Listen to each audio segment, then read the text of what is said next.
fans of the greater Providence area of the world. Providence, Rhode Island, the smallest state in the United States. Yeah, with the biggest star coming. Welcome to the Too Sweet Untitled Podcast. I'm Dude Sweet. And I am the bearded Broski. And if you ain't down with that, I got 2 words for you. Too Sweet. Ooh. Our mutual friend in the basement, the legendary basement. Yep. I was working with a mutual friend at Target. It's a French boutique, very nice. Oh, I heard of it. Yeah, it's combative. You know, you can actually, you could say it's like Walmart in price-wise, but I think it's a lot more high quality. They just remodeled, actually. Did they really? It's beautiful. Is it really? I have to check that out. So like a Kohl's vibe to it. Ooh, Kohl's. Ooh, when you can get a pair of jeans for 17 cents. So, working with a mutual friend. Yeah. It says, hey, come back. We all hang out, a bunch of buddies. We all hang out in the basement. Come by. Okay. Come by. We're playing some video games, hanging out, getting to know everybody. And as I remember it, door gets kicked in. Boom. Blows right off the hedges. Right off the hinges. All right. And then, I mean, this really blatant. It was probably the foundation of the house. Probably. Kicked the foundation. I mean, bright light, right? And it's like God himself walks through. Just a silhouette. I can't see this guy. Yeah. We're playing games, but I'm just like, in the background, I'm hearing, oh, all righty then. So we're rolling. And this dude comes up, and he beelines it straight for me. Mm-hmm. And he goes, looks me dead in the eye. And he goes, hey, man, you're in my seat. And I'm like, what? And he's like, asshole. Right? And he's like, I'm a regular. So I'm like, I don't really know how to take this. And everybody's looking at me. And this guy is dead set with eyes of fury, fire burning in them. And he does it. So, you know, being the nice guy that I am, the jovial gentleman, I just move. I do. Yeah. So I move. And 10 years later, me and that gentleman are working on a podcast. So pretty cool. Wow.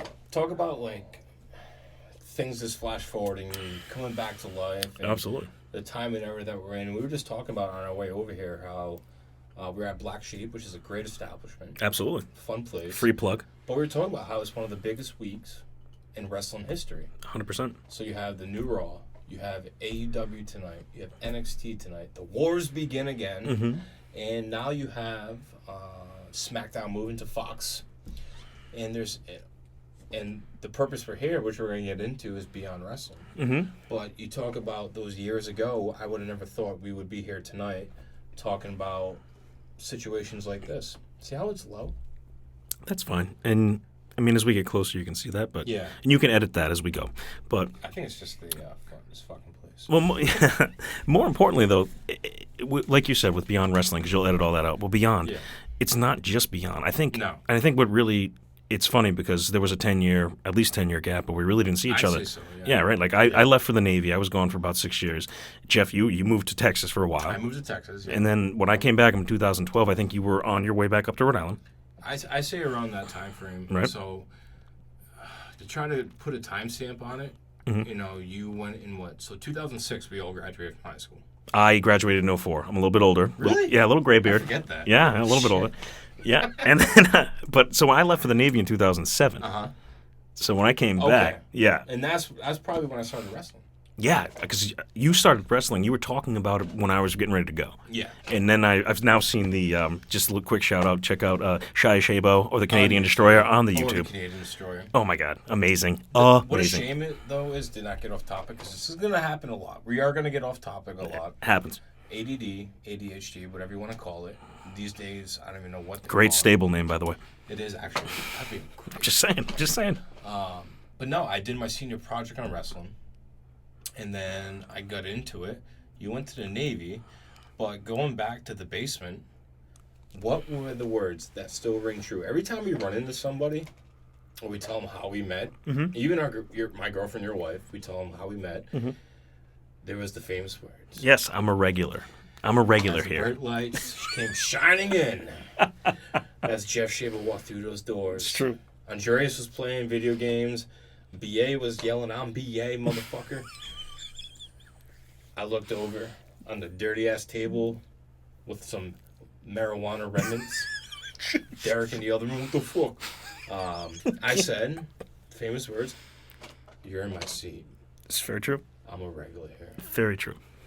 And being the guy that you are, you stood up, you got out of that seat, and I sat down. And I think that the 10 years between that's relevant at this point. And now we're here sitting down. Well, why don't you tell them? I mean, at the time, he did threaten me. He said, "I will," and this should have shined a light of who Jeff was, and I didn't know at the time. But this should have shined a light when he said, "If you don't get up, I will power bomb you through this table." And that should have dawned on me right there that this guy knows his Did stuff. I say that? No, I just made that up, but it's still great. I wouldn't put it past myself. If I was MJF, I would just say that's real. If I was MJF, I'd just say, "Yeah, absolutely did." Yeah, it's like, you piece of shit, you're in my seat, get the fuck out. But it was a poor man's seat. So It was a poor man's seat. There's a lot of memories there, and, you look back at it, some of us are in touch, some of us not in touch. There's topics we're going to touch upon in that regards to that time frame, but when we met each other, you guys, like you said, you were at Target. You left for the Navy. Mm-hmm. I did my wrestling stuff, I would say. Went to Texas, like you said. And then, we kind of ran into each other time to time. And I think the one thing we've never really done is actually, we've done it in parts. They're going to lead up to different topics we talk about, like the Foxwoods incident and much more. But there's parts that we haven't talked about in years and people we haven't seen in years. But, during that time frame I wrestled, you were in the Navy, and it's just funny when you look back at it and see where we're at now, and all the differences in our lives and what we did then, and now sitting at whatever street we're on, Westminster, I think, at the Woodshare Writers Club. excellent club, by the way. Cheap plug for them. But, one thing, I always think about, we talked about, going to these shows, was our old friend Danny Dex. R.I.P. Not many will know about Danny Dex, but those who do know him, him and I were team Gaga for life. And every time I get a little too buzzed, which I actually asked the Whatshare people if I could have some Narragansett in the fridge, and they totally denied me. So fucking rude. But no, Danny and I ended up at a weird, I don't even know, who knows what time it was, but we ended up in Cumberland at a festival, and I knew there was a wrestling show. I didn't tell Danny that, because he would have been like, nah. But we ended up there, and going to these shows now, we see a gentleman, Christian Casanova, which I'm going to put on the screen right now, and I remember watching him when he first started, which is, probably 8 years ago now, 10 years ago. Wow. He played a Michael Jackson character. And that's still, he's kind of still has that swag. He's still got that swag. He has that swag. 100%. That's the thing now. He does have a swag to him. He might not have the red jacket, but he's got the does not swag. have the red jacket, but he has that swag. I would like to see more Mike Bird from him, but that's another topic we're going to get to on page. Oh, and believe me, I want to That's dive. segment 3, actually. I want to dive into a lot about him because I think that guy is fantastic. I think. But Excuse me. But he's with Cam. He's part of Club Cam. Yeah. And Cam, this is what's great, is Casanova's phenomenal. He plays a good heel. But Cam has the unique ability in 2019 as a wrestling manager to actually make you hate him. Yeah. And that is it is. I mean, you got MJF, you have Cam. I mean, there's a lot of guys like, oh, they're heels, but they're cool. Yeah. And that doesn't, like, you genuinely hate Cam. Like, he comes out. I root for guys that are heels, and I like them, but I don't sit there and cheer for them. It's not like an asshole at a wrestling show and make it obvious. It's more, I want more heel. I want more of that heel work, the in-ring development, the character, the promos. That's what I want. Yeah, but I mean, and this is something that I think we'll dive into in other episodes, but you can't do the natural heel work that made. There's a lot of reasons why, but you can't be the heel that you were in the 1970s and 80s for a couple of reasons. First and foremost, when Vince McMahon came out and said, right, hey, listen, we're going to take back the creative envelope, and so we don't want to just do bad guys and good guys and insult your intelligence. Yeah. Right when he did that, I think when people realized, none of us were stupid, but we could at least suspend disbelief.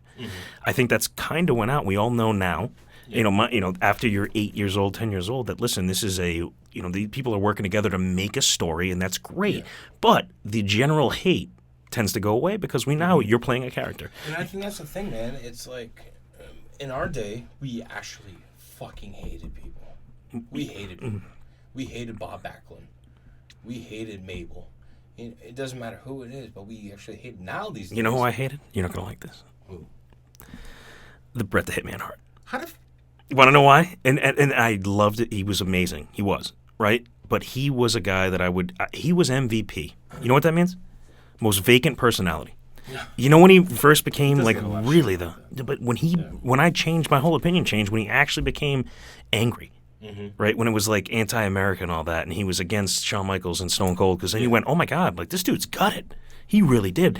That was when I was like, oh man, Bret Hart's good. Yeah. I mean, he's amazing, but if you don't let a guy expand, then what happens? He's flat, like an Apollo Crews. Apollo Crews, yeah, man. You know, what's great about doing what we're doing is I feel like we have the knowledge, and we grew up in a time where there's so much history and so much people forget about and that don't talk about these days, instead of being a fucking keyboard warrior these days and typing about, oh, this is stupid, I can't believe they did this, oh, I want this, they did it, now I'm mad.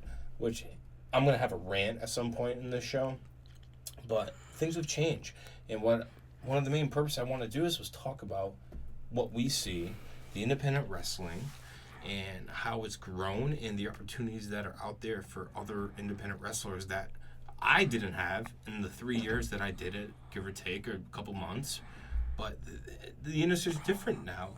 And going back to hating wrestlers, fucking MJF is telling people bound to a wheelchair, look at me, I can walk, and they fucking love him. Like, that doesn't make fucking sense to me. But it's fucking awesome, though. But that's the difference between then and now. 50 years ago, MJF would have been stabbed 15 fucking times. Yeah, I think so. Now, these people want to kiss his feet, and they're making a scarf in a replica of MJF saying, I can't afford it. Something along those lines. And they're probably going to sell out, and I'm probably going to buy one in a week at the Agnes Arena in Boston, Massachusetts, when we do go to AEW. Absolutely. But I got to say, quick plug, as an Eagle, as a Boston college graduate, I have to say, being that we're going to be at the Agnes Arena and BU, Agnes Arena, and that's the BU Arena, I can just say this one thing to the Terriers over there. Fly, Eagles, fly. Fly, Eagles, fly. And hashtag sucks to be you. That's all I'm going to say right now. But yeah. You know what? And there's another thing. There's one thing I wanted to bring up. Like you just said, this is they love MGF now, or they're on their keyboard warriors and they're talking about how they hate. Terrible. No, this is the change though. When Vince decided he was going to pull back that curtain, everybody started to realize these aren't athletic competitions. Yeah. What are they? They're a story. Yeah. And when you start to say this is no longer let's just say this is not a competitive basketball game or a competitive football game. This is a story we're telling. You invite everybody's opinion. Mm-hmm. And now you're going to have everybody's opinion in professional sports, but when it's a true, honest-to-God contest, you can't say, well, the story sucks. Yeah. It doesn't matter. They're playing a sport. But my thing is, be realistic. Like, we all know what's going on here. Mm-hmm. But some people, like, I don't know if they're trolls or whatever they may be, any lingo like that, but it's like the shit I see people write and post. I'm like, how stupid are you? Like, do you not get it that much? But are you also that, like, it just doesn't make sense to me. How people analyze these shows, watch them, and everything is just negative. Maybe that's the world where we are in now, where everything is negative. Because that's the vibe I get from a lot of wrestling fans. Going to these Beyond shows, I don't hear a negative thing watching these shows. There was one negative. Who? One negative episode. We didn't make it that week. It was when they had Joey Janela was like, "It's a trap, it's a trap," and to each their own. Yeah. That's an incident. Evidently, Sonny Kiss knew about it. I mean, like, it's just people are looking for something to be mad about in today's society. I thought it was a Star Wars reference. That's what I thought. I did too. I never thought that. Oh, it's a homosexual reference by any means. I thought, oh my God, this is a Star Wars reference. This is amazing. But what would WWJCD, what would Jim Cornette do? Motherfucker, this racist motherfucker. Fuck Joey Janela, man. Something like that, Well, he does look like a sack of mustard. He kind of does look like that. But, going back to how we met and those 10-year time frame, which I think we're going to go back and forth on. Oh, we'll always reference the past. Throughout the episodes. Ooh, I like that. You like that? We're gonna have episodic. So how do you name the sequel? But there's one factor.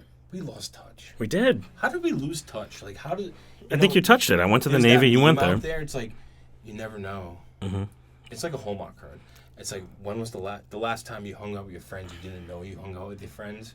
For the last time. The last time we all played video games together? All of us. When's the last time we all saw... You know what I mean? You think back to it, it's like, wow, that's fucking depressing, man. Oddly enough, I can tell you when that was. When was it? So I left in 2007. Mm-hmm. I went to boot camp, went to A school, came back in 2000, and so I left from May 2007. So I came back in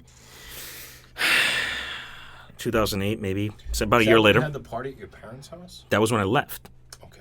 Andreas was actually in the hospital at the time. He was having surgery. I was there. Yeah, I remember that. When I came back, though, I met you guys all in the basement, and you guys. It was funny. It was either 2 years later or a year later. But I told you what. Everybody was in the exact same seats. When everybody says like things change, but nothing really changes, it says you were all in the exact same seats, right? Yep. And the only thing that had changed, instead of playing WWE 08, you were playing WWE 10. That was it. That was the only thing that changed. Big difference. But that was the last time we all hung out together. And, I think, like you said, from then on, so 2009 to 2018, right? So you got 9 years. What the heck happens? We all go through our lives. 9 years is a long time. Yeah, things change, right? We all grow up, things change. But I thought what was really cool is I get this random text one day. Or maybe it was in an Instagram post. I don't remember, a message. Possibly, yeah. We didn't have Instagram back then. Back in the day. FYI for the one listener. No, Mom. Yeah, we had the MySpace and Tom. Yeah. And but no, so I get this message and it says, "Hey man, oddly enough, I thought I bought tickets for me and my girlfriend for next week, but what had happened was it's this week and she's not available to go. Yeah. Can you go?" Yeah. Now they're $10 tickets in Worcester. At the time, it was at the White Electric. Yeah. No, the Electric Haze? Electric Haze, that's what it was, in Worcester. White Eagle's where they at now, but no, it was the Electric Haze. Electric Haze. And I say, yeah, man, that sounds great. I haven't seen Jeff in forever. So say yes, and then Jeff hits me with by the way, can you drive? and that's classic Jeff. But that's great. No. Hey, man, do you want to go on this vacation? We're going to go on a cruise. By the way, can you drive me to my flight? And, hey, it's open bar there. I got you on that one. Thank you. But hey, listen, you Ubered over to the house. Yeah, you Ubered over to the house. Yeah. We drove 37 minutes door to door. We did. Yeah, 37 minutes door to door. And we get there, and now you got to take this into context. I have not watched wrestling since I was in the Navy. So probably the last time I had watched up to that point was about 2011. Yeah, because we got a channel, it was called USO channel. And we would watch that, and one of the things every Monday would be Raw. So I kind of got back into it, but it fell off when I got back.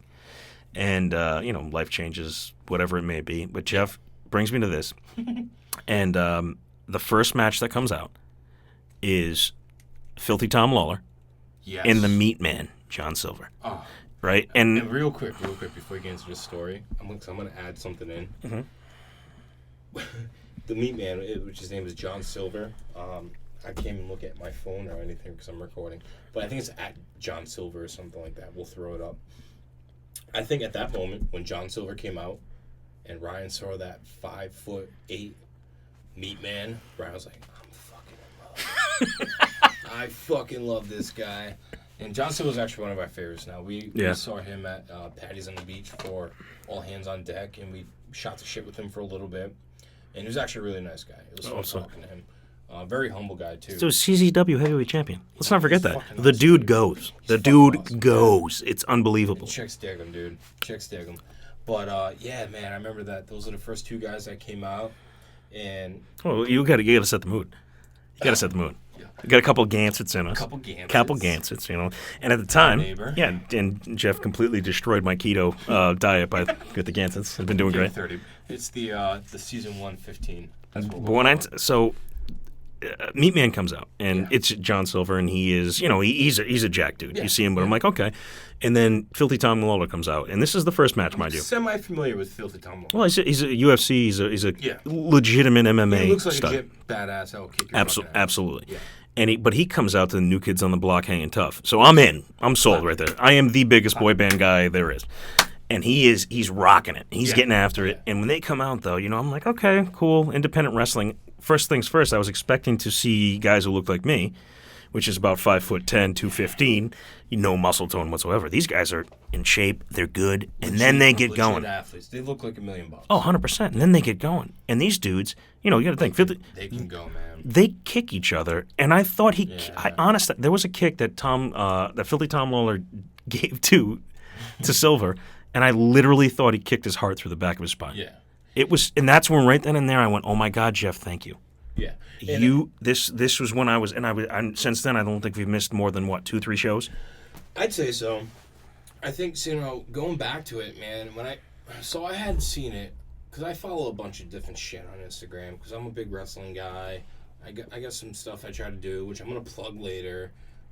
That's not kind of the focal point here, but I saw the events. I started following Electric Haze, and I saw Beyond Wrestling. I had been following them for a while, and I was very, very curious about them. Oh, it's like not even moving. Hello, darkness, my old friend. I think it's fine. I think it's just, I don't know, whatever. We'll fix it. Look into it when you talk. Yeah, I'm looking in. Now you're good. When you do that, though, you're good. That's what I do. I kind of move away, and then I come back in. But no, I've been following them. I knew about Beyond Wrestling.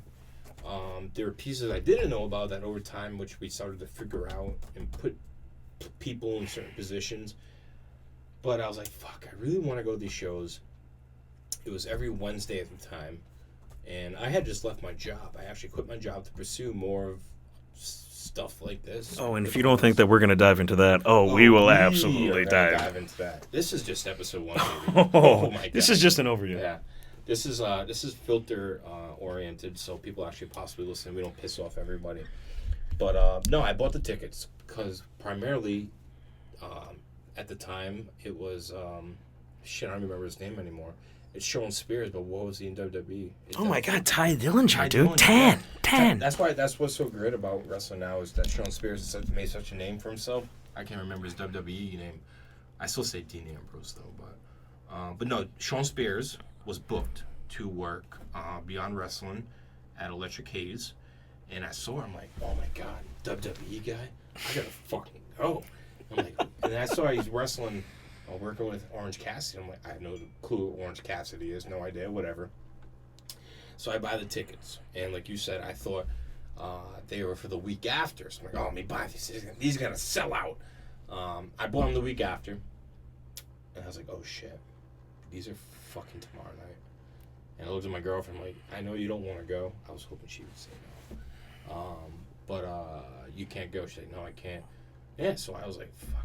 I think I don't know, man. It's like we may have been messaging each other here and there. Yeah. Like, I'm not even sure. I honestly, I don't even remember. I don't know how it came to be, but I feel like it was like, you're just like, hey, man. It was like, I hadn't talked to you for a long time. Commented on stuff on my social media or some shit like that. Well, I love what you're doing. I love to support it. I like supporting small business more than, I know. We're not going to plug him, but he does. But he crossed it off on the outline. But no, we were like, hey, man, I got these tickets. And obviously I dropped can you drive? Because I don't drive. My license is valid. It wasn't for a long time, but it is valid. But it just financially doesn't make sense to buy a car. But that's beyond the point. I spend more money on wrestling shit, motherfuckers. But yeah, man, we fucking went to the show. I reunited with you. Reunited and it feels so good. Saw the wife again. Mm-hmm. And then I finally, after all these years, met your offspring. My offsprings. The T-Man. Yeah, Tristan my best bud. Hey, Jeff. Just like looking at me drooling and shit. Yeah, that's what he does. He's really good at it, though. Yeah, he's 35, still drools. Yeah, it is a little odd. But no, man, we went to the show. We didn't know what to expect, what to do. But hooked. Remember. Hooked. We drove up there. Yeah. Oh. Dude, we waited in line. We went to that bar. Oh, dude. I forget about the Cheers bar. This fucking shady-ass bar, man. It was great, though. It was a great bar. It was phenomenal. Guys, like, look at the back room. And you went there, and... I'm looking at each other like, there's a fucking pinball machine. Like, I don't see it back. I'm like, dude, I already went back here to take a piss. I don't see anything back here. The guy's like, no, you gotta go look farther. And there was nothing back there. No, time flies when you're having fun. So we went to that bar. And then we get in line, and we're chatting with people. And we kind of knew about some of the other guys, which we're definitely going to get into. Well, I think that we have a lot of ideas, but first and foremost, I think weekly we're going to do a segment where we're going to spotlight a independent wrestler that we think Yeah. there's something there. And I think there's other things. I mean, I don't want to cut this off because I want you to address this the first time, but more importantly, though, I think we saw this amazing show. And it's not just, and I think we highlighted. We didn't know what to do. No, but That was the weird part. what has shocked you more? The excellent quality, which I was blown away by, or the fact that they highlighted women wrestlers, where I was still in the mindset of the divas of the WWE. I was like, I was not going to be impressed. I saw intergender matches live. and they were, Really? Chris Stat, Layla. Awesome. I mean, I'm in a Germany right now. I'm the top dogs, Davian and Yes. Davian Yeah. and oh my God. Davion's gonna be. And at wait, Wrestling what- Has it tomorrow, October 19th. And what's her partner? Skylar. Skylar? Davian and We're gonna Skylar. do that. Yeah, that was it. What's the partner? Skylar. Wait, and I'll just cut through this and No, go. we're not gonna Ready? do it, 'cause it's And funny. and Davian and Skylar. I mean, the top dogs. They were. I was blown away. Who was Truly on blown that away. Show? Obviously, Orange Cassidy showing. No, that was the second. That was the second episode. That's the second one we went to. Sean Yeah. Spears, Orange Cassidy was the first show. It was not. Yes, it was. No, it I was bet you not. $1. I will bet you that I dollar. bet you $1 right now. Agreement. No, it was. It wasn't. What is Joey it? Janela was the second week. No, yes, Joey Janela was the second week. No. And Joey Janela was the one who ran it. He was the announcer. Because you were like, this Joey Janela guy. And I'm Who like, was the this first sack of week mustard? then? Why did I go to the first week? Because you had previously bought them by mistake. It was Sean Spears, dude. You bought them by mistake. Yeah, but it was for Sean Spears, man. We gotta look Well, back either at way, it. either We're way. gonna- Yeah, we're gonna figure we'll figure it out. Yeah, the Joey Janela show. Man, I tell you, man, we went to these shows. We didn't know what to do. Made friends quick, though. Made friends quick. Yeah. Wrestling, there's Way to no get there's us no better fucked up community. then. There's no better community than the There wrestling, isn't. independent There's wrestling no community. hate. No. You go to a football game, people hate each other. You go to a baseball game, people hate each other. You go to a hockey game, they fight each other. Well, as a Canadian fan in this area, I completely understand. Yeah. But no, man, we went to these first couple shows, and it was the most amazing thing ever. Mm-hmm. It's like, for me personally, seeing these guys and having previously done it, I'm like, oh my God, man. I wish, it's so different now, seeing these guys go and the Instagram and the social media. I'm like wishing I could have done that stuff when I was there. Mm-hmm. We didn't have any of this. We didn't have all the Twitters, the Instagrams, the Facebooks, YouTube especially. Every fucking guy has a YouTube channel. I'm trying to start a YouTube channel.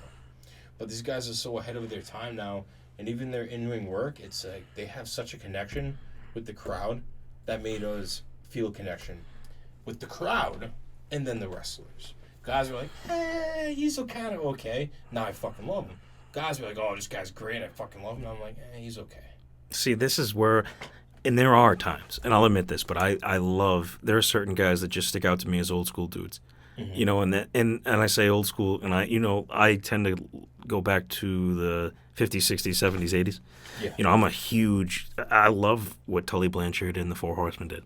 I love the Arn Andersons. I love the old. I love Gorgeous George. Yeah. He is my Gorgeous George is everything that started everything to me when it became a true show.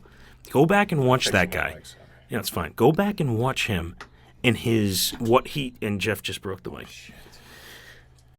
Number 13, Wrestling Has It Tomorrow returns to Fat Music Hall for 11? Featuring the official sponsor, Two Sweet Antiques. Two Sweet Antiques will be selling all the sweet stuff live. It's out though. I want to talk about this. Let's go into now, Jeff. This is something you and I had talked about prior, and I think you can give a good idea about this. But season 1 of Uncharted Territory Beyond Wrestling. The stuff that got at least me back into it. You were always a wrestling guy. Yeah. You've always been, and I had to in my own degree. But This is working better now, huh? yeah, No, it's not. Why is mine so low? it just doesn't like you. But Beyond Wrestling season 1 was a revelation, and I think a lot of that goes to not only the wrestlers. Let's talk about the guys and the girls who really stuck out. But I mean, Dickinson, Meat Man, Layla, Chris Stat. The top dogs. God, I can go right down the line. Christian Casanova, obviously. Oh, and even before that, oh my God, how can we forget him? Yeah. Thomas Santel. Oh So my those God. are- Season 1 of Beyond Wrestling Uncharted Territory was a revelation. I think we can all agree on that. there is a couple of just outstanding all-stars that really stood out. And I mean, let's talk Dickinson. Yep. I mean, unbelievable. Meat Man. When we were exposed to Dickinson, it was like the greatest thing ever. Oh my God, I made the shirt. Dick Strings. Dick Strings is the man. But then you got Meat Man, he is my favorite. I mean, right down the line. Oh my God, Retro AG, Briggs, who I did not like. I thought he had no personality, and then he matched him with AG, and I went, man, this dude's got a ton of personality. What about? He does have a good look too. And he does. The thing that drives me crazy about Briggs is that I don't think he's been able to show it. Yeah, but when he was with AG, you saw that. You saw it. You saw this guy's when he ripped off the Zubas and threw him into the crowd. What about oh God, let's not even Chris Stat. Unbelievable. I'm telling you, this girl. Do you follow her on Instagram? I don't, but watch her. Hilarious. Isn't watch her because she's going to be on one of the. She's going to be at WWE, AEW. She's going to be. I hope she signs with an NXT or AEW, which I think she would. Probably. That would make more sense. Okay. Mainly because her personality is more AEW NXT friendly.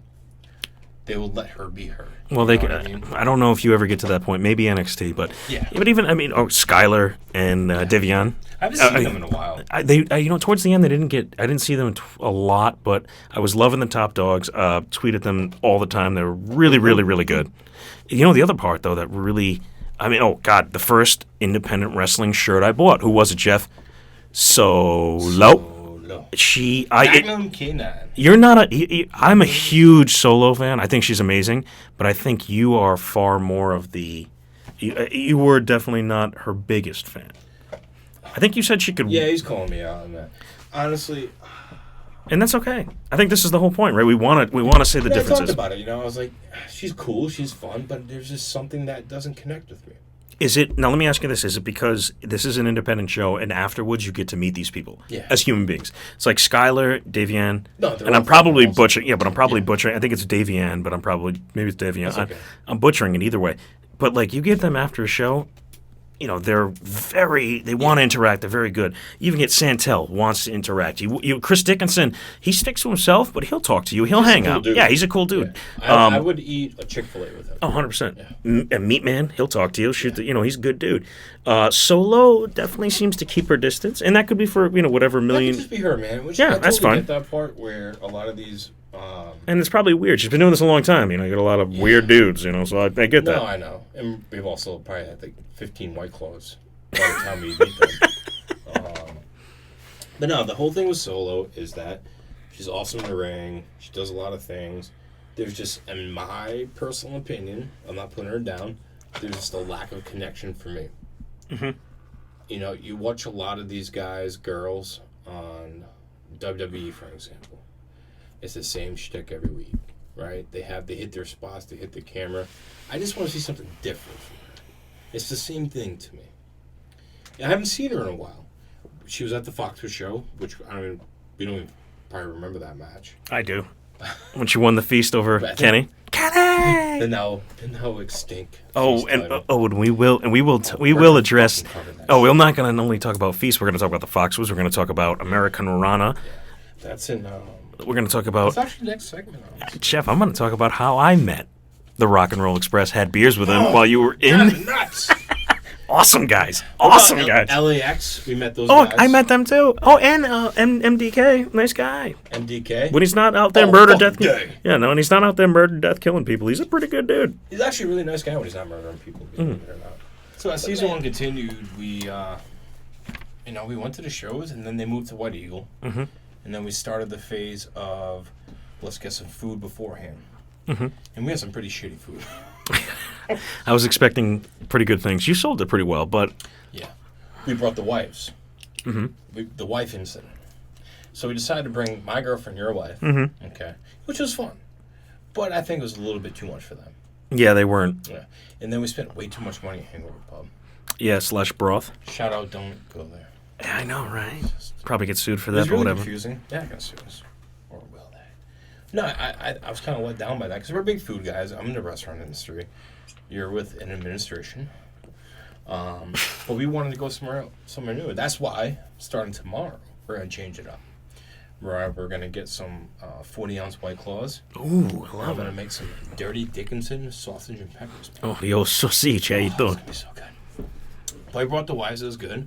And we experimented. We wanted to bring other people to experience what we were doing and how fun it was. And we brought our friend Kyle. Well, that's your friend. My friend. Also, why is it my friend? Why can't it be our friend? Well, I never met him. I mean, officially he's yours. Yes, he's a good guy. I've enjoyed time with him. Yeah. Oh, it's been shaking the whole time. Possibly. Whatever. So, we brought Kyle. He drove. Nice of him. Yeah, very nice guy. Great drive there. Awesome. Yeah, you know what? Let's just say it. Kyle's our friend. I like Kyle. There we go. Yeah, Kyle's our friend. We had some fun. Yeah, he's a good dude. We had some drinks. And somebody... Are you really going to go down this path? We're going down this. Oh, my God. We're going to call this the slap dick incident. So... I feel like it's more appropriate if you call it the slap nuts incident. At least you can do Ooh, I a like double that J. one. Oh, Double I J. can put- Yeah. Add double J. We're gonna add that. A little slap nut. Add double J. This was the slap nut incident. And this was the Slapnut incident. Mm-hmm. Listen up. So we're leaving the show. I'm pretty amped up. I get pretty excited after these shows. It's a hell of a show. There's a lot of action, a lot of enthusiasm. So I decided it'd be a good idea to stop pretending to wrestle Kyle. And I don't remember it, really. But I apparently slapped him in his nuts. And Kyle did not fucking like that. I'm going to just throw this one out there. Who, as a man, has ever liked getting slapped in the nuts? It's like you were more shocked that he was saying... No, I don't think he did either. It was an odd... This is an odd segment in its own right. But yes, he did not take it well, and rightly so. But on the way home, I thought he was going to kill you. Yeah. Either way, That's this is horrible. This is a horrible segment. I think another thing, you can pause, call whatever you want. I think somebody we need to give credit to, especially for season 1 and how good this was, because there's a lot of unsung heroes throughout this. Yeah. But Drew Cordero, Yeah, man. he's amazing. Is it Cordero? Cordero. Amazing. So I He's knew- got a mind for it. He has an amazing mind No, for it. he's fucking awesome, dude. Like I knew vaguely of Drew Cordero. I had seen him in photos. I had seen him actually at different wrestling shows, but I had never actually met the guy. I remember going to NXT in Kingston, Rhode Island. And The Ryan Center. saying- The Ryan Center. The Ryan Center. Yes. Yeah, man, congrats on that. Thank you. That's the administration you work for. I remember saying, "Oh fuck, that's that Beyond guy," and everybody's looking at me like, "What the fuck are you talking about, Jeff?" Because I love independent wrestling. That's kind of my thing. And then we finally went to his shows, and we always saw him there. But no, man, and as shows have gone on, we've realized the appreciation other people have for him, which speaks volumes of who he is, because he's given these guys a platform to perform on a weekly basis on a live show. Just because it's in a little hall and it's on an internet wrestling show does not mean that because it's that live TV is easy. He has time restraints. He has to get everything in. He has to coordinate it. And you can see him at the shows walking around, observing, on his phone. I highly doubt he's texting his Aunt Mary about what's for dinner Sunday night. This guy's planning. He's coordinating. He's talking, making sure people are having fun.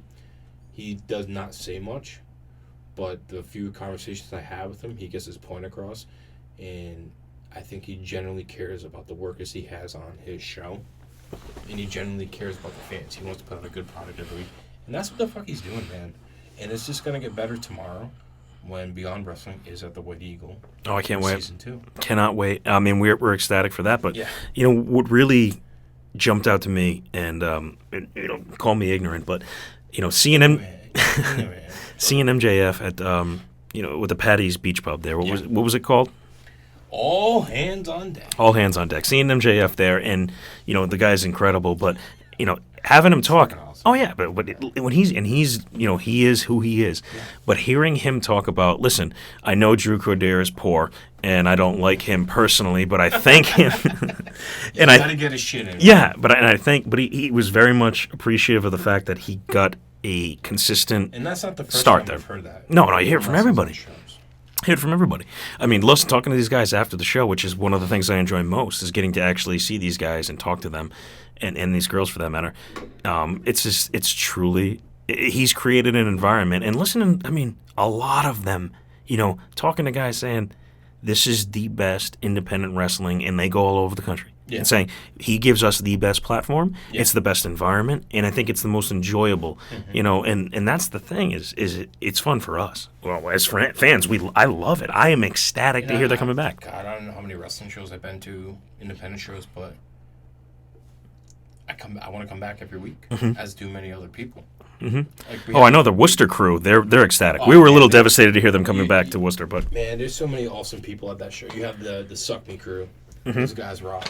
Go check out their stuff.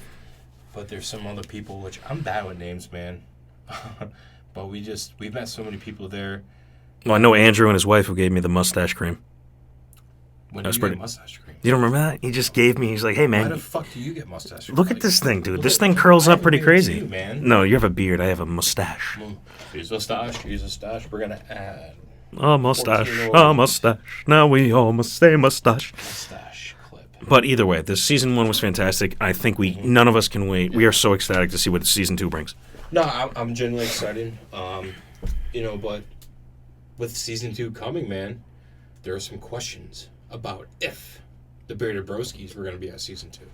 Yeah, I think, and that's actually something we should talk about. I think we should. We were going to save it for episode 2, but I think we should dial into This it. could be season. This We could do be have episode 2. another 40 minutes. This could be episode 2. We don't even. But It doesn't matter, too. We're not going to add that in. So we're going to talk about American Rana 19. American Rana 19. 19 at Foxwoods Resort Casino. Amazing show. Amazing show from what we saw. So, do we just dive into it? We can go match by match, or do you just want to go as an I don't overall? remember match by match. Okay, so let's go in overall. Let's just go into the heat. I call it heat because we had some. I felt like we had some heat. I don't know if it was paranoia or heat. No, you definitely. I wouldn't say We that. had some fun. Well, Let's put it we this way. had fun. I get lumped in with you Yeah. because I'm Guilty by association. absolutely, and that's fine. But you were accused of, and let me, let me moderate this, and you tell me your perspective on this, because I heard the other side of this. So, I had reached out to not only congratulate at the time Drew and John. Who's John? John was he ran sports, or maybe still does, sports entertainment experience. Ran Feast Restaurant, had the Feast title. I think he was a big part of the production with Drew, whether that is background or that was creative, whatever it may be. But I reached out to him to say, hey, really well done, guys. Incredibly impressed. Had a great time. And I got back that, hey, just to let you know, we might have to not allow you guys back or whatever it may be due to the fact that your friend, who is Jeff, Dude Sweet, that's him, he was accused of live streaming the David Starr and Joey Janela match. Now, I would love to sit there and say no, but midway through the match, I stepped out and actually started talking to the Rock and Roll Express. I found this out like 5 days later. Yeah, and then so I step out to do, I'm talking to the Rock and Roll Express, and we're having beers, and I mean, listen, Joey and David Starr did a great job, but you get a chance to suck down some beers with the Rock and Roll Express, I'm taking How that. the fuck you pass that? Exactly.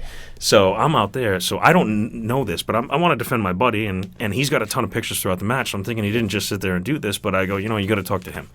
So they, I guess for whatever reason, obviously they live streaming would be bad because the people are paying for it. Understandably. But you were pretty honest about it and said, listen, I did short clips. I did. And I took pictures, and I've seen the pictures, so which makes it kind of hard to live stream the whole time while you're taking pictures. Yeah. But at the same time, so we get this, and we're kind of like, oh man, like we might not be allowed back, as what we're being told. You were more freaked out than I was. Well, this was my one outlet with 2 kids and a wife. Yeah. We all need it. Yeah, 100%. Try having an old girlfriend and cat, dude. Like, suck that. There's only one place you can go this year for trick-or-treating, and that's in Johnston Indoor Rec Center for Retro Anthony Green's Halloween Bash featuring From the Brood Gangrel. Live October 27th. It was the way he put it, man. He was like, we might have to take legal action on this because you live streamed this whole entire show. I'm like, what the fuck, dude? My natural reaction was like, what the fuck? Fuck this guy. But it wasn't, what are you doing? Who is that? It's a friend of mine. He's leaving. He's actually the He is the chief media secretary, or whatever you want to say, press secretary for Big fucking deal. Congressman Langevin. But congratulations, Oh, his name Stuart Malik. He just got the. He's actually moving to DC. From Providence? No. I don't know. You You know. know the politics peoples. Why are you bringing that up? I'm just listening to you on your diatribe. Letting No, you go. that's my whole. We call it the Foxwoods incident, but no, I was pretty freaking hearing, man. Do you know what the worst part about the Foxwood thing was? Is I wish still think you ran over my foot. I didn't run over your foot. That was you dropped Johnny Rockets on your foot, and that's how much you ordered. This is the problem. We should have stayed. Yeah. Not for anything else besides they all had parties afterwards. You hear the stories. I'm like, God damn. I wanted to. It's just no matter what, it's an awesome thing. Can't wait. Foxwoods incident, whether that makes the podcast at the end, we'll find out. Yeah. But needless to say, so we are incredibly excited for season 2 and what it may bring. And the thing is at the end of season 1, there was a couple of guys that came in that really impressed. And I'll tell you what, wasn't sure they were going to, but Red Death, Daniel Garcia. amazing. I think he's actually, from what I've seen, he's from the Limitless Wrestling brand. And how many Canadians did they bring? I'll tell you what, so impressed with the Canadian wrestlers that came over. He's actually both of them actually, at one point, they're now the Impact Tag Team Champions together. Alexander, and they both were incredible. I look back at a lot of the shows we went to, and I thought I was familiar and kept in touch with the independent wrestling because it's stuff I want to involve myself with. But I had no idea how much there is out there. Oh, my God. Who was who. But going to what you're just going to say, the other man he was with, what's his name? Alexander. He's a fucking awesome dude. I want to say Jason Alexander, but that's the guy from Seinfeld. It might be. No, that's the guy from Seinfeld. We're going to throw his name up there. But the other guy is, I started watching his vlogs, and he's fucking incredible. Ethan Page. All ego Ethan Page. Mm-hmm. He was at that show. I think he was at 2 shows, wasn't he? Or was it just one? I think it was just the one. Yeah. But he was at one of the shows we went to, and I remember seeing him. I didn't think anything of it, but now I look into this guy like, fuck, I would have just loved to have a conversation with that guy. Because I watch his vlogs. He actually runs a promotion out in Canada, and he travels with a lot of the guys that we've seen at Beyond Wrestling, and it's fucking awesome, dude. What these guys are doing to try to make a living and money for themselves is incredible. And he's pretty fucking blunt and honest about shit. He actually just had a match with, what the hell's the guy's name? He's like, fuck this shit. What the hell's his name? The fucking guy in the backyard, he jumps in the shit. He just did a thing with Joe Janela. Zandig? His name's Human something. What's his name? Look it up. I don't know, man. Who's... Go to Joe Janela's Instagram. Oh, my God. The fuck's his name? All right, hold on. I'm looking it up. I can't think of it. All right, just typed in Joey Janela Instagram. Why does a pack of Heinz mustard come up? That's weird, dude. That is weird, right? That's weird. By the way, Joe Janela put me over. I can't believe I didn't make note of that. We'll save that story. Yeah, I mean, all right, let me just put it out there. He'll probably hit me with a goddamn kendo stick for this, but No, he said goodbye to the Indies, man. He's not in the Indies anymore. Joey Janela? No, he's going. Where? Actually, in approximately hour and a half, we'll see him tonight. Why? He's in AEW. Why? What do you mean, why? Why? Where the fuck you been? We watched the pay-per-view. Why? I did watch it with you. Because he's a nut. Exactly. He has potential.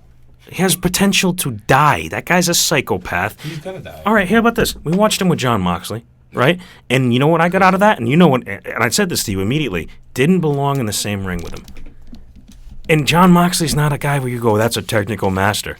But I'll tell you what, could not be in the same ring with him. Looked outclassed, didn't look like he belonged there.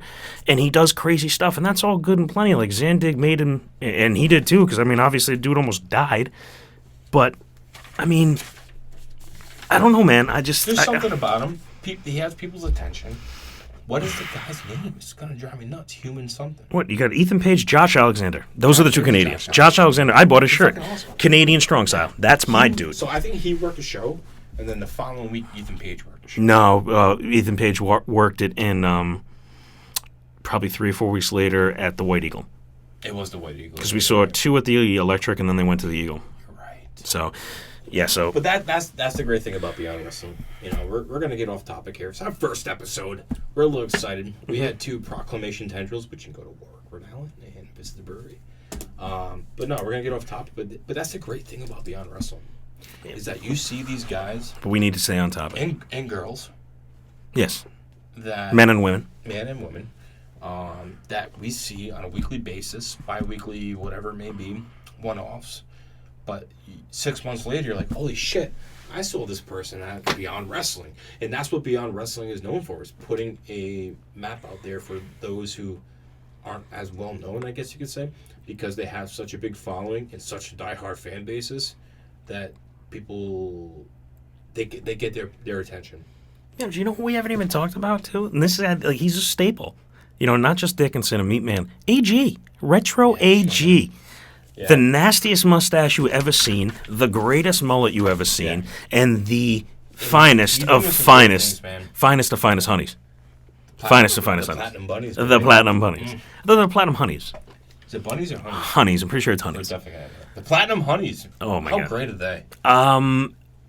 They definitely, they're a throwback.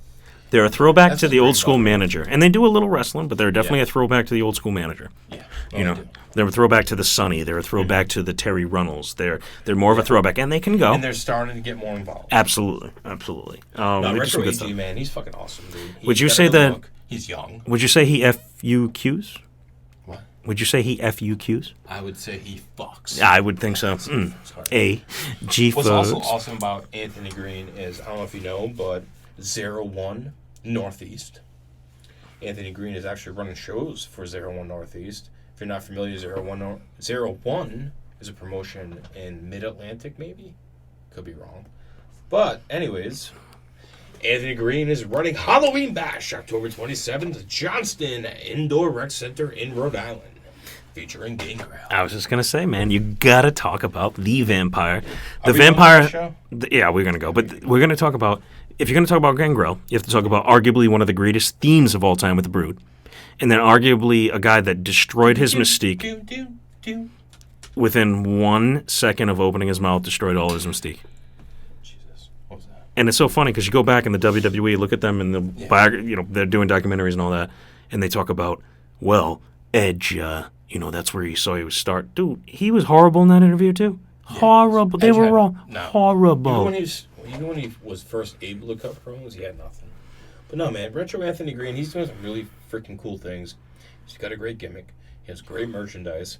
I have the towel. You ever see his? I got the beach towel. Retro AG fucks. $40. I have the little stuff. I got him down. I got him down to 13. That was actually from Sinclair. Angel Sinclair. That was from. Angel Sinclair. That was from Angel Sinclair. Yeah. Anyways, Cut that off. Cut that out. what was I gonna say? No, Retro Anthony Green. Ever see his music video he has on his Instagram? Are you kidding me? He has it. Are you kidding me? You gotta see it. Oh my God. Should we add this in? We should add in All right. So wait. AG video. Bring up the AG video. So Add it in right I there. can't bring it No, up. I mean for Yeah. in post. So just bring up the AG video and then put it right So there. it's basically him rapping, and it's actually one of the most funniest things I've ever seen in my life. But that's what's great about Beyond Wrestling. You see guys like Retro AG, John Silver, Dirty Dickinson, Thomas Santel. You see all the MDK. all fucking Thomas day. Gage. Yeah. Well done. Dude, I bought, man. At first I'm like, who the fuck's this guy? But he's a legend, dude. People love him. He's an absolute legend. But, we're going to be there tomorrow. Oh, what about Layla Hirsch? I know. I mean, there's She some won't really be there, talented people that go What's there. great about Beyond Wrestling and what's great about the wrestling industry is that there's such a big platform now for these guys who advance and make a bigger name, if you could say, for themselves. Mm-hmm. And now we are going to be exposed to probably over a dozen people we've never seen. And that's what I look forward most about going tomorrow. Is probably half of the card. We've never seen these guys. Love it. And then and I think I would love to do a segment, and we got to talk about this, but at least a 15, 20-minute segment each week or each episode where we just talk about one of these wrestlers in depth. Yeah. We talk about if it's Layla Hirsch. I would love to have him right here in studio. And maybe we will. And maybe Before there'll we come do a that, time. Maybe there's they'll one come. person. Oh, There's one person. Ref Steve. Ref Steve. My man. Fucking Ref Steve, man. We're going to get him in here. Did you remember we were at All Hands on Deck, and we were talking to John Silver, like, hey, man, we're going to do this podcast. We're going to start it. Oh, yeah, we're going to our first guest. Who's going to be? Ref Steve. He looked at us like, Ref Steve? What the fuck's wrong with you? Ref Steve? I'm like, yeah, we fucking love Ref fucking Steve. awesome. No, he's a good dude. Yeah. Guy got me my cell phone. Dude, I asked to shoot a video in the bathroom. Yeah, that was weird. It was not. Even I had to walk away. Go, dude, let the man be. Oh, you ruined it for me. Yeah. Then I ate a lot of popcorn and had the burps. And then you nut tag somebody. Needless to say, We covered that. there's a lot of I can't wait to go deeper because I want to do these introspectives. I want to do these spotlights. I want to do these interviews. I think that's half the fun is not only getting to know these people, see their work, but get to know them on more of a personal level and say, hey man, what drives you? How'd you get into this? Why are you into this? Yeah. You know, I mean, not everybody's MJF where they're just gonna not tell you anything. No. I think you're gonna see a lot of honesty and a lot of the same ideas. This is what I grew up with. This is what I loved. Yeah. This was the first thing that I said. This is what I want to do. Yeah. I mean, We're literally seeing these guys progress their careers, and what we're trying to do with our passion and creativity, that's what these guys are trying to do. Yeah. And that's why there's so much appreciation and why we want to work with these guys. And even if we have 50, 200, 5,000 followers, whatever it may be, we want to be able to promote their brand. Mm-hmm. And it's more about them. It's more about... Completely agree. The reason why we are doing this is because of them.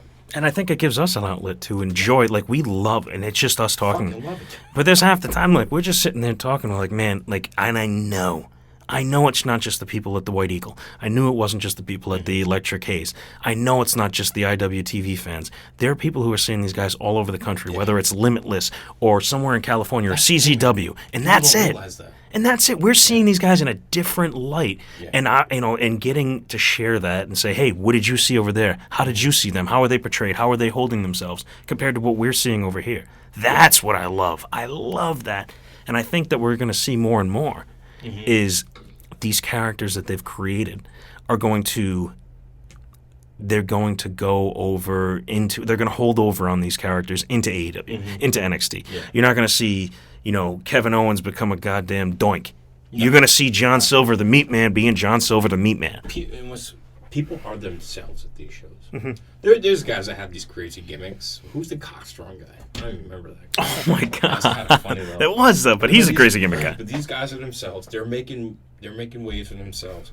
They're trying to put themselves out there. And Beyond Wrestling is probably one of the best templates for these guys to make a name for themselves. And that's why we love going there. Yeah, and the best part is we're going to be able to compare because we're going to be going to other independents. This one in Warwick we're going to go to. It's just beginning, man. Yeah, we're gonna check out the one with Retro AG and Gangrel. We're gonna go check these out because you know what, we want to compare. Yeah. We also want to know, like when I was stationed in West Virginia, right? We were in Sugar Grove, West Virginia, the foothills of it was crazy. I joined the Navy, I went to West Virginia, go figure. But they had a an independent show come, and it was I looked at them like, these guys look like my uncle, and I don't want that because I'm not gonna say I love my uncle, but good God, he ain't a Adonis, if you will. Fucking Uncle Drew's awesome. That's what we're trying to say. Yeah, so what I'm saying is you want to. I can't put it over enough how great these guys are. No, exactly, man. And we had like I don't even call it 3 pages, but it's very spaced out, so it looks like more. But we had different things we want to talk about. It's our first recording. What did we get? Like an hour and a half worth of shit? Oh, we're going to by the end of it for sure. I say by the end of it. But, we talked about it. This is one of the biggest weeks in wrestling history. And what better week to start this podcast and start our recording than the week that the wrestling industry is changing. And it just gets better next week. Because next week, we're going to AEW in Boston at the Agganis Arena in Boston, Massachusetts. The Agganis Arena? Agganis. Was it Agganis or Agganis? Agganis. Agganis is great. We'll be at 11 at FET Music Hall. Yes, can't wait. We're Too Sweet and Tea. We didn't even talk about Too Sweet. You definitely need to address that, but official sponsor, too. This is a big step. We are the official sponsor of Wrestling Has It Tomorrow at FET Music Hall. That's incredible. Featuring ECW legend, Justin Incredible. Do you mean the Portuguese Man of War? Aldo Montoya. Aldo Montoya. But next week, we have Wrestling Has It Tomorrow, 11, FET Music Hall, AEW at the Agganis Arena. Agganis Arena. Agganis Arena. Jesus. We're going to talk about the Hacksaw story at some point, for those who don't know. We're going to talk about the inspiration of why we want to do a podcast. And you know what else we're going to talk about? Let's talk about Jeff Shabo, a.k.a. Dude Sweet, a.k.a. Shia Shabo, a.k.a. the Canadian, a.k.a. the Canadian Destroyer. A.k.a. That's it, I think. I think that was. Restaurant extraordinaire. Oh, I like that. AKA the Michael Jordan of bartenders. Oh. All right, can't forget that one, bro. Suck it, $1,000 Broski. Amen. But like, dude, talk about that, right? I mean, because that's gonna segue into your hacksaw story, right? Yeah, man. Okay. So talk about where did you start? Because I had the pleasure last week at All Hands on Deck meeting somebody who had also started with Jeff. Yeah, my man Carl. So I started wrestling at what it was then called Slam Tech University. Slam Tech University was probably in this mold-infested mill out in Pawtucket, Rhode Island, or Pawtucket, as the out-of-towners would probably call it. And it was run by a gentleman named Bob Evans. Brutal Bob Evans. Wait, the guy who owns the restaurants? Yes, exactly. Oh, excellent. Okay, keep Free going. mac and cheese for life. Oh my God, nice. It's amazing. Nah, Brutal Bob Evans, he's been wrestling, training, whatever, everything for like 30 years now, maybe. But he does a thing called Drives with Bob. And he does the Hangs with Bob seminar. And he does them all across the country. But he was my trainer when I was at Slam Tech University. And to kind of put in comparison some of the guys that went through Bob or he had a hand in, where some guy primarily was Mike Bennett or Mike Kanellis, as many people know. He's in that cuckold storyline. I don't know who the baby daddy is. He worked with many guys, man, and he has I think has a huge influence in the wrestling community. He's still going strong. But I trained, I think I had my first match in like 2-3 months, dude. It happened so quick. I was so young. If I could do it all over again, I would do it differently, I think. Many people say I would never change anything. But I would. I would change a lot of things I did then. I probably wouldn't have, like... But not the experience. Not the experience, no. But Just I would again. have not hung out with certain people. I would have not worked 3 jobs trying to do it. Mm-hmm. Just different circumstances happen in life, But that's what I'm trying to do, the things you and I are doing now. And do in a different light, but I worked with some guys such as Ron Simmons, Farouk, damn, Hacksaw Jim Duggan, ho! I don't know how loud we can yell in there, but I wouldn't. Yeah. But that's why It's so funny. I met Hacksaw, introduced him to my mom. First thing he says, "Ho!" I go, "Dude, come on, Jesus, show some class, will you?" Do you say in front of your dad? That guy was fucking pissed. But no, man, I did it for like 3 years, maybe. Wrestled in Vermont, New Hampshire, Mass, Rhode Island, obviously. But it was one of the coolest fucking experiences. I wrestled on shows with Jerry Lawler, Christian, a bunch of other guys. I'm name dropping, but it's just not many people can say they did that. That's my whole thing. And I cherish that. I learned a lot from it. And I'm going to find my way back into that shit. That's why I love doing what I'm doing now. And I don't think anybody has really ever heard it or has an understanding my knowledge and limited experience, I guess you could say, in this industry. That's why I have such appreciation. Instead of limited experience, why don't we go with insight? I like that. Better word. Better insight into this industry. So I'm trying to show people that and the respect that I have for these guys and gals. Athletes. Athletes, man. They are athletes. Athletes, In all actors. different ways. So tell us, how did you... So now you got me waiting patiently. I want to know, what's the Hacksaw story? How did this come about? What happened? Dude, is that what we go into for this show? I mean, it doesn't have to be part of episode 1. You're going to cut this out. So the Hacksaw story. What time is it? It is 6:36. All right.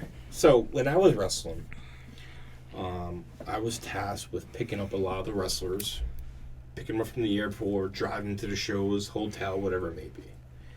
So the Hacksaw one in particular, I had to pick up at TF Green Airport, which is in not Providence, it's in Warwick, Rhode Island. Ho!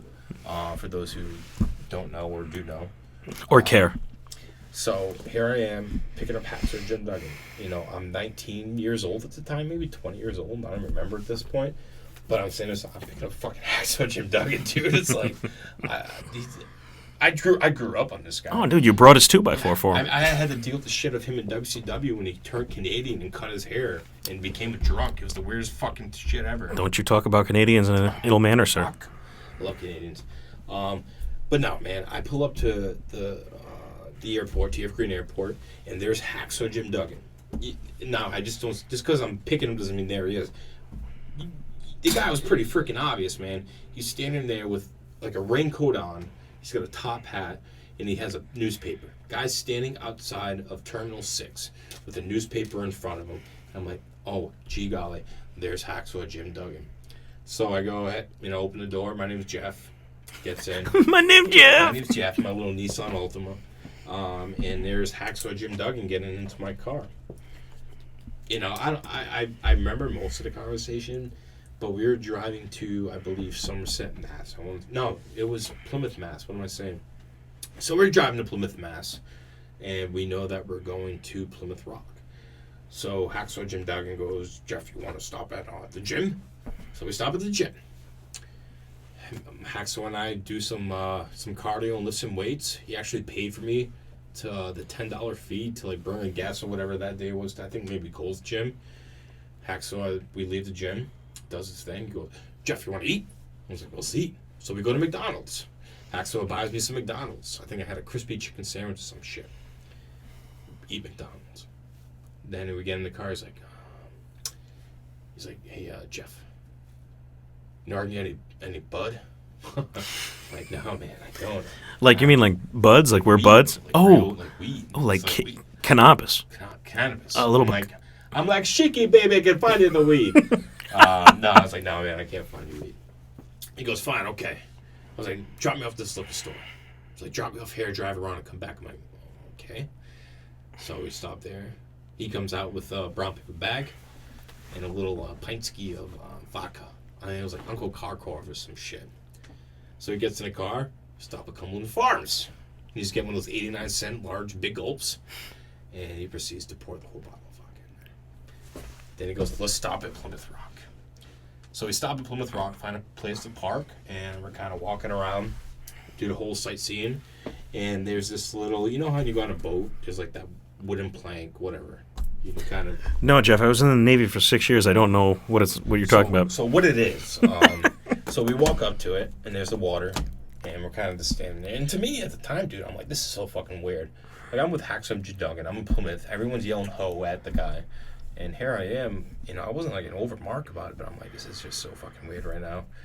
And he goes, hey, brother, what's that over there? I go, what do you mean, man? And he gives me like a fake push. And he pulls me back as if I was going into the water. And he goes, with a little Hacksaw laugh. And he goes, got your brother. I'm like, this is getting fucking weird. This is getting weird, man. It was funny, but it was weird. So then we look at Plymouth Rock. He's like, this is it? This little rock, this is it? Like, I said the same thing, man. It's like, I've never been here before. This is it. So then it's like a movie, dude. It's like Forrest Gump when he's sitting on a park bench or whatever. But Hacksaw and I sit on a bench. He's drinking his big gulp with his Uncle Karkov vodka. And we're just shooting the shit about life. How he lives in, I think at the time, or still does, lives in Montana or South Dakota or something. And just talking about his, like, different things in wrestling or just life. A lot of the conversations weren't even about wrestling. It was about life, where he came from, what do I do, and... Because he's from upstate New York. I think he was. I don't remember precisely. But what's weird, because I met, I've rode with Ron Simmons, I've rode with Terry Taylor. Rooster. Caw-caw. And we always found ourselves not talking about wrestling. For, with Ron Simmons, it was playing football at the Miami University. With Terry Taylor... He played for Florida State, but no big deal. I thought it was Miami. No. Was it Florida State? Yeah, he didn't play for the U. What the fuck do I know? Go Irish. says the Syrian. Yeah. Terry Taylor, we talked about, man, I remember him talking about God a lot. Really? I remember him, yeah, he was talking about that a lot. I heard he's a big ego guy. I heard that was why they gave him the Red Rooster gimmick. Really? That was because he had such a big ego. And I don't know. I mean, he was just knowledgeable, man. I great mind. More about the industry with him than I did with Farouk, Ron Simmons, or Hacksaw Jim Duggan. Just by, hey man, keep doing it, you'd be fine. But dude, Hacksaw was such a weird. I was supposed to wrestle him, so he ends up getting pulled, and that's how I ended up riding with Ron Simmons and actually worked a tag match with Ron Simmons. So why couldn't you wrestle him? Because he got drunk off Kakov? No. Pop off. He got pulled to a different show in some other state by the WWE. So they sent Ron Simmons instead. This is when Hacksaw was still working quite a bit with the WWE. Okay, so There's you a thought you time were period where he was still doing some random shit with them. so you thought you were going to wrestle Hacksaw Jim Duggan. Yeah. And then you wrestled. Farouk. So I In a mean, tag match. you know what He I gave a couple clotheslines. How would you? You know what I would say to that? Damn. Damn. But no, dude, the Hacksaw story, man, it's fucking weird. It's funny. It's better if you're there. Like, I tell you, after But the 15 best minutes of part you is- telling that, I can absolutely say that it was better if you were there. fucking smoke weed so bad. Hey, right. So then but then I had to take him back to the airport, and this guy, I'm not even 21. He leaves his empty pint of vodka, and he leaves his newspaper all over the passenger seat of my car. Drop him off the airport, and dude, that was it. And there goes Hacksaw Jim Duggan. Wait, so he didn't even wrestle? Well, he wrestled on the show. You just didn't wrestle, I didn't wrestle. but you were supposed I was to. supposed to wrestle him the next night. You were supposed to wrestle him as the Canadian Destroyer. Yeah. He would have rocked your world. So then I ended up wrestling Ron Simmons 2 nights, or no, the night after, and Fall River at the Fall River Armory, which is an awesome place. But I remember cutting a promo. Did he treat you like the public enemy? Him and Bradshaw? That is actually. Thank God. But I remember I cut a promo about why Hacksaw Jim Duggan wasn't there, and it wasn't in a Canadian accent; it was in a true New England accent. And I remember talking about like the New England Patriots or something. What's the and just Canadian skipped it accent? over. What's the Canadian accent? I don't even know, man. Not talking. I don't know. It's about time that Hacksaw showed up Yeah, it here, was eh? like, hey, let me tell you something. Hacksaw Jim Duggan didn't show. You know, it was And kind of like that. True North Providence style. Yeah, exactly. I was heavy North. That was before I went to Texas. But yeah, my promo didn't go over, and they played Farouk's music early, and then he threw a couple clotheslines, and that was it. And again, after the match, like, good job, kid. And that was it, man. What was his? He didn't even like powerbomb you, or Nah, he couldn't do it. He's like, I can't do anything, man. What? He had a bad back or some shit like that. I can't do anything. He wasn't really wrestling anymore. He just showed up and put him in a tag match. I forget who it was against. Dude, that's crazy. All he did, I mean, because towards the end there, I mean, when This is Bradshaw, well after he was like, yeah, working. when Bradshaw became JBL, Yeah. towards that end there, you saw that he was hurting. Yeah. You know, and it's kind of hard to see the guys you grew up with, like, struggling. yeah. I mean, the first African, So, dude, he just had surgery recently. yeah, the first African American world champion in He WCW. was a big motherfucker, dude. Oh, God, look when he played ball. The dude was an animal. He was an animal. Even Yeah, I Duggan. remember I picked Duggan's him a up. He's football like, guy. "I'll smoke a cigar in here. Yeah. Oh, yes, sir. Duggan was a football player. Yeah. You know, Was it 2-point stance? Is that what it is, right? Hmm? 4 point, 2 point, 3 point, what 2.5? the 3-point stance? Pie stance? So we got, say, 5 minutes. Yeah. Anything you That want to goes by plug? quick, It huh? does. That was just a good conversation. We do need to find a way to stay on topics. We probably need to sit down and go over notes first. Questions are good. Questions? Questions. Asking questions. I like that. I wanted to know about your stories there and your experiences. Hey, here's to a layman. Jeff, you're a guy. You're just a dude. Yeah. You're a dude now. I'm a dude. How much does it suck to take a real bump? You know, when you first take one, it's like the greatest, worst thing ever because your adrenaline's going so strong and you see it on TV. When I started training, that's when Tough Enough had come out like 2 years before that, maybe. Great show. Great show. First couple I was seasons, like, great. I can do it, bump. I can take one. And it's the most awkward shit ever. And it hurts. It gets used to it. Honestly, I'd rather take a bump than run the ropes. Running the ropes, I fucking hated. That shit fucking hurt. I don't know what kind of cables my ring had. Not my ring, but I don't know what cables the school had. That shit hurt. And I was thinking about that going to the show we're going to next Sunday at WrestleMania tomorrow. I said, man, I would just love to run the ropes. I'm not going to take a fucking bump. But I would just love to run the ropes. I'm like, fuck. It kind of sucks, dude. Because you don't get used to it. And when I tried to come back, I just like, fuck, man. I can't do it. I'm just not in the shape or... Oh, you tried to make a comeback. I didn't know that. When? Maybe like 5 years ago, 6, 7 years. It might be 6 years ago. Okay, what was your finisher? I don't even know what it was like. It kind of hooked the guy. I threw a clothesline and tripped his leg. It was a weird move. I don't think I have a video of it. I would have to try to. I bet you somebody does it. Yeah? Kind of the guy goes to throw a punch or a clothesline. You hook his arm.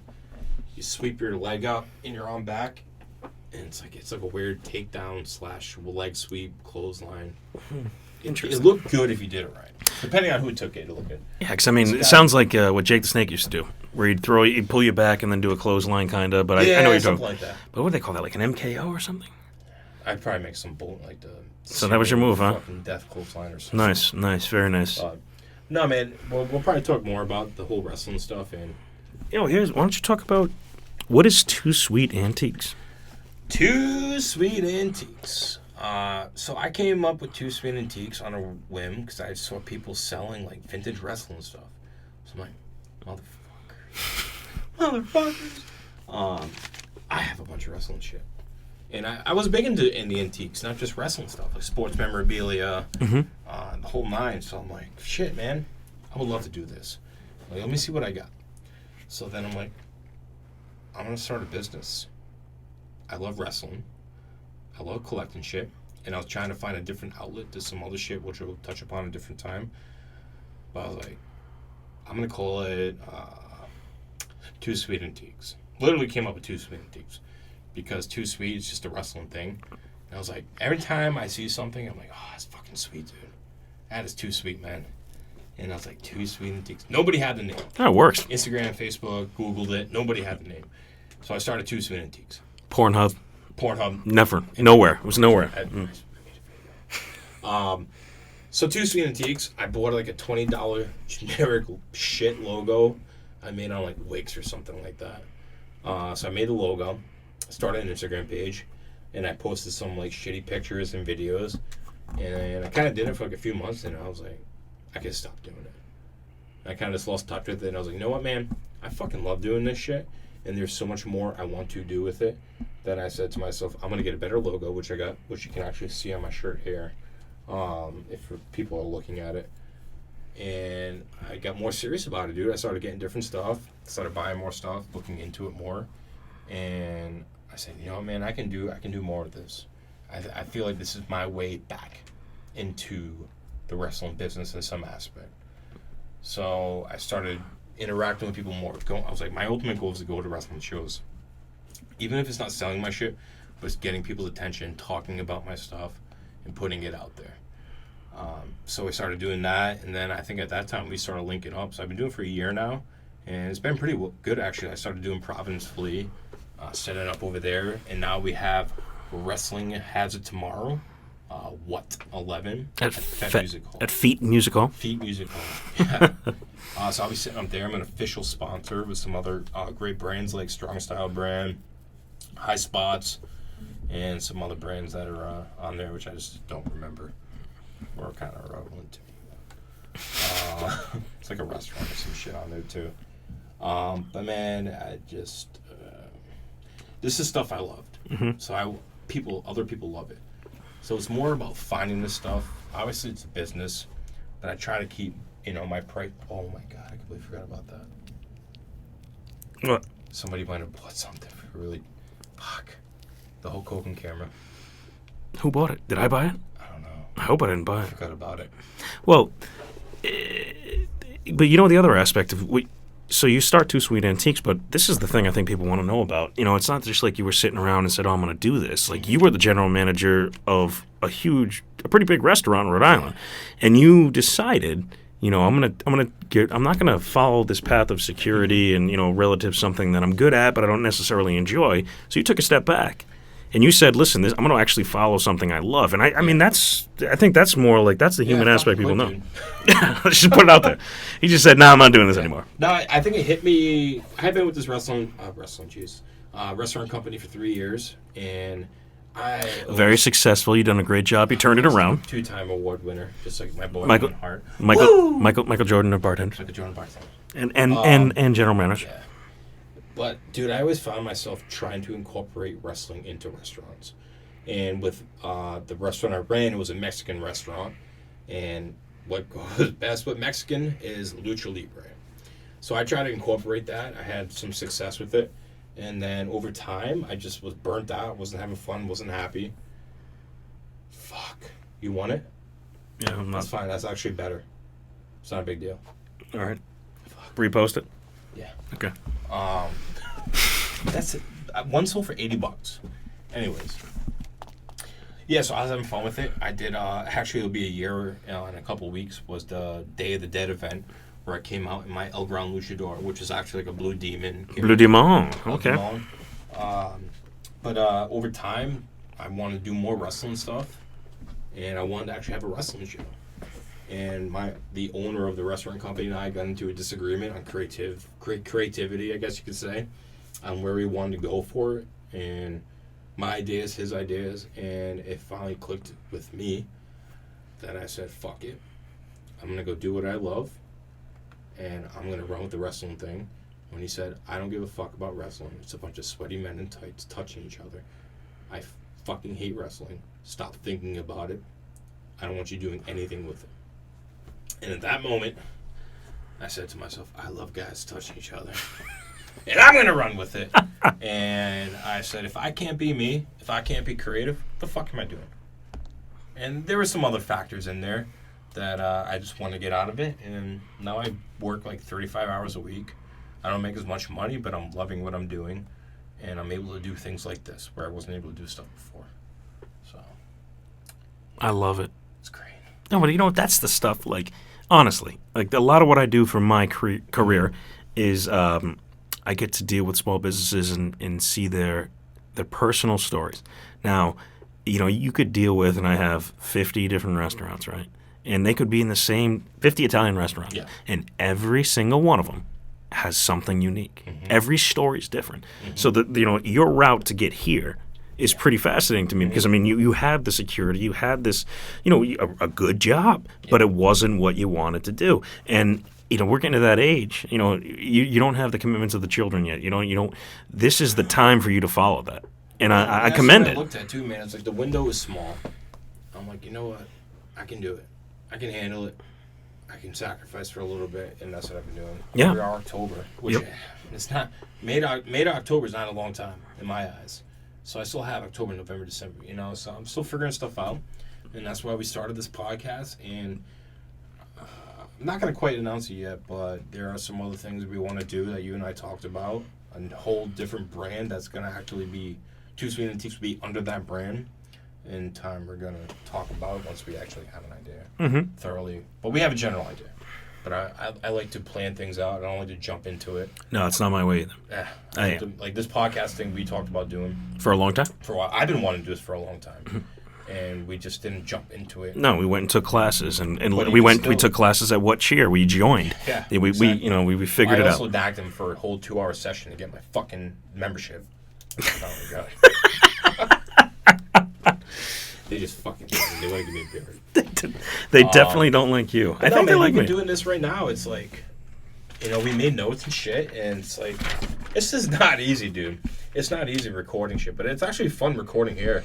I feel like you're more determined to get shit done here, and it's actually 6:55. Wow, look at that. Who'd thought? Bam. And I think when you get Jeff, I think one of his more impressive skills, minus the marketing, which he's very, very good at in video creation, is editing. So I expect this to be elite. Oh, I can have some fun with Dare I even say I expect this to be all elite. Dude, we're 1 hour away from one of the greatest days of wrestling. Debut. I bet you, right at the end of the show, boom, huge, big match, big names, whether it's Jericho and Moxley, and then who comes out? But who rolls out but Lex Luger in his chair? And he says, "This is where the big boys play." That'd be fucking awesome. Thank you for listening to our debut episode of the Too Sweet Untitled podcast. What we'd like is to continue to be your one-stop shop for independent wrestling, local wrestling, the up-and-comers.